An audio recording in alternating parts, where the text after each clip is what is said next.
Ichalkaranji 4 kilo 150 gram गांजासह 2,24,000चा मुद्देमाल जप्त. स्थानिक गुन्हे अन्वेषण शाखेची धडक कारवाई.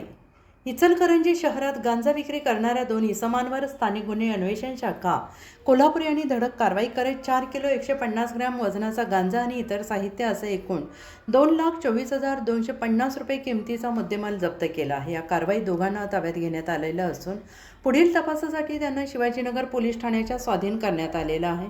पोलीस अधीक्षक निलोत्पल यांच्या आदेशानुसार जिल्ह्यातील अवैध व्यवसाय आणि अंमली पदार्थांच्या विरोधात कारवाई सुरू असताना स्थानिक गुन्हे अन्वेषण शाखेचे पोलीस निरीक्षक सुशांत चव्हाण यांनी विशेष पथके तयार करून माहिती संकलन सुरू केले. दरम्यान पोलीस अंमलदार वैभव पाटील यांना गोपनीय माहिती मिळाली की इचलकरंजी येथील नदीवेस परिसरातील जॅकवेलजवळ 2 इसम ॲक्सिस मोपेडवरून गांजा विक्रीसाठी येणार आहेत. या माहितीच्या आधारे पोलीस निरीक्षक दत्तात्रय देशमुख, नियंत्रण कक्ष कोल्हापूर, पोलीस उपनिरीक्षक जालिंदर जाधव आणि त्यांच्या पथकाने सापळा रचून 2 मे 2026 रोजी छापा टाकला. या कारवाईत आरोपी 1 सारंग खंडू भोसले वयवर्ष 21 राहणार मिरज आणि 2 अभय दिगंबर धुमाळ वयवर्ष 21 राहणार इचलकरंजी यांना ताब्यात घेण्यात आले.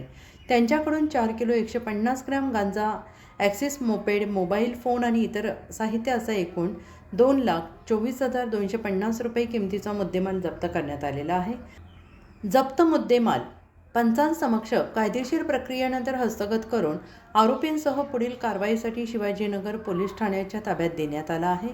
सदरची कारवाई वरिष्ठ पोलीस अधिकारी यांच्या मार्गदर्शनाखाली स्थानिक गुन्हे अन्वेषण शाखेचे पोलीस निरीक्षक सुशांत चव्हाण, पोलीस निरीक्षक दत्तात्रय देशमुख, पोलीस उपनिरीक्षक जालिंदर जाधव, पोलीस अंमलदार वैभव पाटील, संतोष बर्गे, परशुराम गुजरे, गजानन गुरव, प्रदीप पाटील, शिवानंद मठपती, सत्यजित तानुगडे, विशाल चौगले, अरुण धनगर, सागर चौगले यांनी यशस्वीरित्या पार पाडले आहे.